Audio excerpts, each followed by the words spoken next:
Today I want to steal about 10 minutes of your time and provide you with some insights that maybe you wouldn't have thought of on your own using my prior experience, and talk about why 90% of DeFi investors are playing the wrong game and investing into the wrong assets. So there's a couple things I want to go ahead and discuss here today. The first thing that I want to talk about is automation platforms, VFAT, Crystal, and Aperture. They are your friend to an extent. They're kind of like your frenemy, I guess you could say. There's a lot of benefits to using automation platforms, but there's also a lot of cons that often get overlooked by using automation platforms. Now, with that being said, we'll just go ahead and start on VFAT. VFAT makes it super easy to use Aerodrome because Aerodrome, their user interface, very hard to use. But again, they're not really catering to the retail market. They're catering more towards institutional level markets. But for starters, VFAT is a great platform for finding different positions, estimating out APRs, kind of like Metrics Finance. I personally still prefer to use Metrics Finance just because it really goes into the woods on some of these different positions, and VFAT doesn't have that capability. However, since Metrics Finance does not support deployment and VFAT does, that's where your life gets a little bit easier. So let's go ahead and take a look at an example. Let's just say we wanted to go ahead and deploy into something like Ethereum to USDC. It's showing a 433% APR, which comes out to about 7.3 thousand percent APY. That is, of course, if we automatically compound,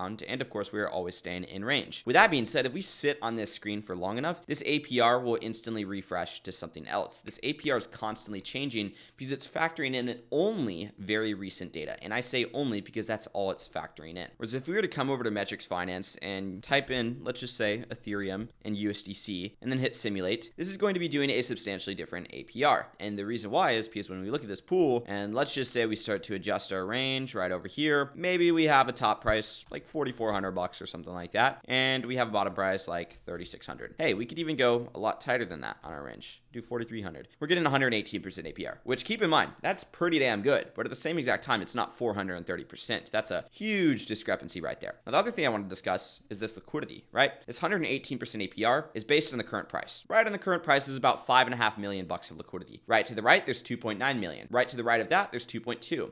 Then there's 1.7, then there's 1.3. So like if the price is going over here, yes, we're starting to do a higher return, but when we actually average it out, we might be able to get about 200% APR. I know this because I've personally dove into over 100 different Aerodrome portfolios and VFAT portfolios in specific. And just like that, you can see this pool is now showing a 360% APR. It varies, right? And that's because it factors in that short amount of data, whereas Metrics Finance, pretty composable. You can choose how much data you want to factor in. Like for example, we are using 30 days right here. We can start to use 14 days if we want to. And now all of a sudden that APR is a little bit higher. Anyways, the first thing that 90% of DeFi investors are doing wrong is just relying on the APRs that they see on these websites, whether it is on the official Aerodrome website, whether it is on a third party like VFAT.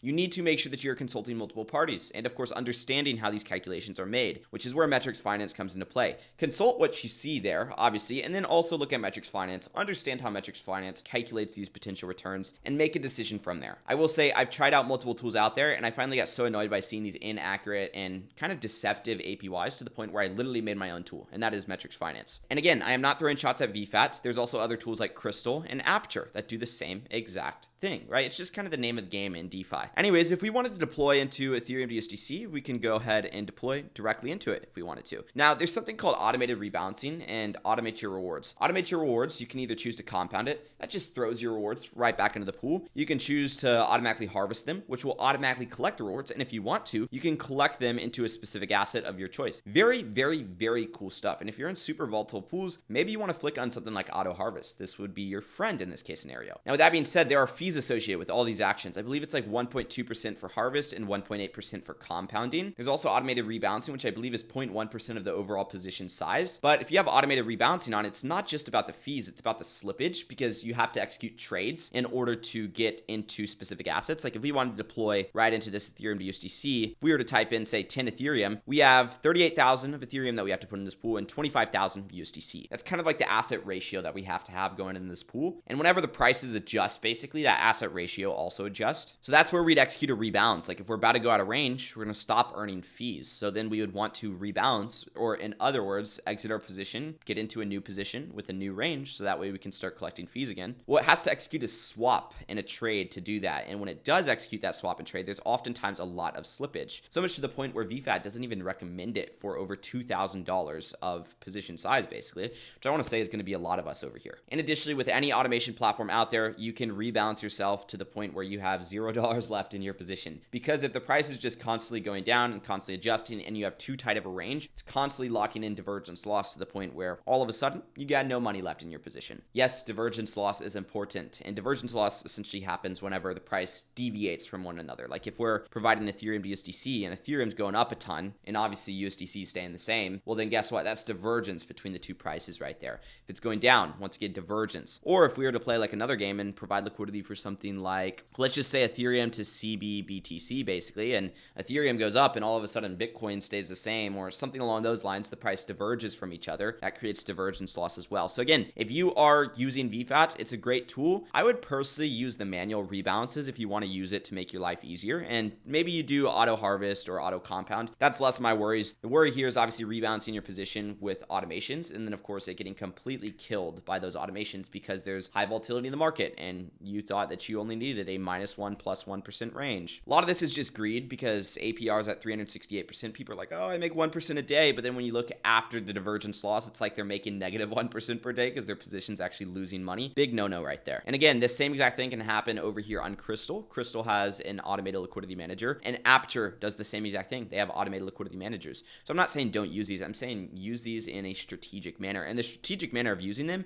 would be executing manual rebalances, right? If you wanted to cut out the time that you would have to spend to exit the position, execute a trade, and enter into a new position, then you could just hit like one single rebalance button here, and it would allow you to rebalance that position, and it would charge you a fee still, but at least you would save time, and it would make it easier for you to rebalance. That's great for beginners. If you're more advanced in DeFi, you have to ask yourself how much your time is worth. If it takes like 5 to 10 minutes to execute a rebalance on your own, whereas it's 30 seconds over here on VFAT, but you're having to pay like $50 in fees, is your 5 minutes worth more than $50? Ask yourself that question basically. So that's kind of the second thing that most DeFi investors do wrong, and they think automations are like their best friend. They're just going to use automations, automate everything, and we live in an age where if you try to automate everything, it will blow back on you. That's just simply how it is, right? Now, there is a strategic way to use these automations, and that strategic way is to have triggers set up, which is where I used to use Aperture. Now I'm just so active in DeFi to the point where I just do it on my own. I don't even bother with the automation fees, and I'm also very, very confident in my positions. But for some reason, if you're not confident in your positions, you can use Aperture to have specific triggers. So for example, if I were to take a look at this Aave to Ethereum position over here, right? And let's just say I wasn't really confident in the Aave asset, and I wanted to set myself up in a manner where if Aave goes to a specific price, I can exit all into Ethereum. Or another example, maybe we think Aave is going to do really well and we want to make sure we're prepared for that. We can have like a pre-scheduled position close where we close out the position, convert it all into Aave token. We can do an automated rebalance that will keep us in range with a broader range whenever Aave hits a specific price target. That way we can ensure that we always stay in range basically, or maybe we go out of range so that way we can collect on the fact that Aave is outperforming Ethereum or something along those lines. Point is, automations can be your friend, but you shouldn't do like a consistently automated portfolio because then you just have the rebalance of doom is what I like to call it. You're rebalancing constantly to the point where you're continuously locking in divergence loss and your earnings are not higher than that divergence loss. And then of course, the third thing that most DeFi investors will do is dive into Ethereum USDC thinking that they're taking relatively low risk. Now, just because you're taking relatively low risk with maybe the platform that you're on or the assets that you are in does not mean that you are taking relatively low risk. One of the main risks in liquidity pools is that divergence loss or impermanent loss, whatever you want to call it basically,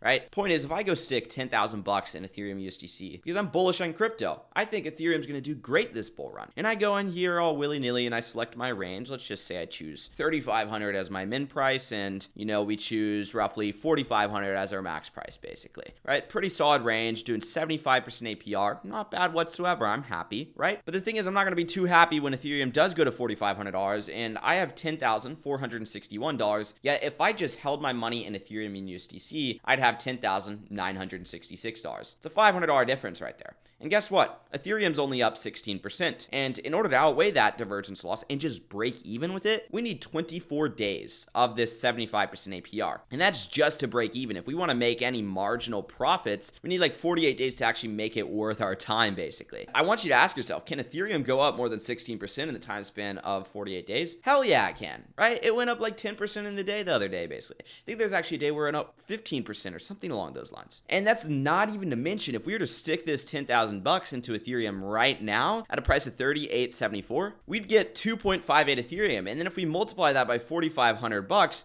we'd come out with $11,615. So yes, not only do we need 24 days just to break even with the divergence loss against holding USDC and Ethereum, we're going to need probably about 55 days or so, if not a little bit more than that, to break even with the divergence loss compared to just holding Ethereum and holding full Ethereum, right? So investing into strategies like Ethereum to USDC, you have to have the mindset of you're investing for income. You're not investing for the price appreciation. You're investing for the income that you get out of these positions, because typically Ethereum USDC, wrapped Bitcoin USDC is going to do better than something like Ethereum paired with wrapped Bitcoin, depending on what exchange you are on. So by targeting correlated assets, if you're truly bullish on the crypto market, you're going to cut out that divergence loss. You're going to make your strategy actually profit against somebody holding in the market. Otherwise, you're better off just holding in the market, in all honesty. And again, it is completely fine to have those positions in your portfolio. I would just personally limit them. And also, you don't have to listen to this. You do what you think is best for your portfolio. I'm just giving you my personal thoughts based on what I do in my portfolio, which I'm personally very, very bullish on crypto. And I know that crypto is going to go up. Therefore, I don't want to cap my gains by being in something like Ethereum USDC or a crypto paired with a stablecoin. I have about 8% of my portfolio in crypto stablecoin liquidity pools. And the reason why is because they produce very, very solid income. What do I do with the income? I take it and I throw it into crypto liquidity pools. I compound it in a different manner, basically,